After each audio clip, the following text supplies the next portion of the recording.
Hello மக்களே, ஒரு புரோட்டா ஒன்று எடுத்துக்கிறேன்.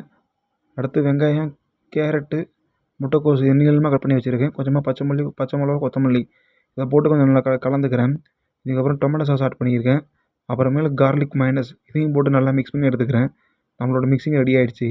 அடுத்து புரோட்டாவில் கொஞ்சமாக டொமேட்டோ சாஸ் போட்டுக்கலாம். ஏன்னா புரோட்டா ரொம்ப ட்ரையாக இருக்கும். இப்போ நம்மளோட மிக்சிங் இதில் ஆட் பண்ணிக்கிறேன்.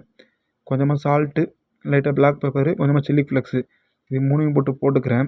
இதுக்கப்புறம் ஒரு சீஸ் ஒன்று வச்சுக்கிறேன் மக்களே. அது பெரிய சீஸை நான் 1/2 கட் பண்ணி இதில் வச்சுக்கிறேன். இதுக்கப்புறம் நம்மள ஒரு ஸ்டஃபிங் வெளில வராமல் இருக்கிறதுக்கு டைட்டாக ரோல் பண்ணிக்கிறேன். டைட்டாக ரோல் பண்ணி தவாவில் வச்சு கிரில் பண்ணிக்கிறேன். 2 சைடும் நல்லா ஆயில் போட்டு இந்த மாதிரி கிரில் ஆகட்டும். அவ்வளோதான் மக்களே, நம்மளோட பரோட்டா ரோல் ரெடி ஆச்சு. இப்போ பேப்பரில் வச்சு நம்ம ரோல் பண்ணிக்கலாம் எப்படின்ட்டு. நம்ம டைட்டாக ரோல் பண்ணுங்க. ரோல் பண்ணி 1/2 கட் பண்ணி எடுத்தால் நம்மளோட ஈவினிங் ஸ்நாக்ஸ் ஒரு பரோட்டா ரோல் சூப்பராக ரெடி ஆகிடும் மக்களே. அவ்வளோதான், சிம்பிள் ஸ்டைலில் ரெடி ஆகிடும்.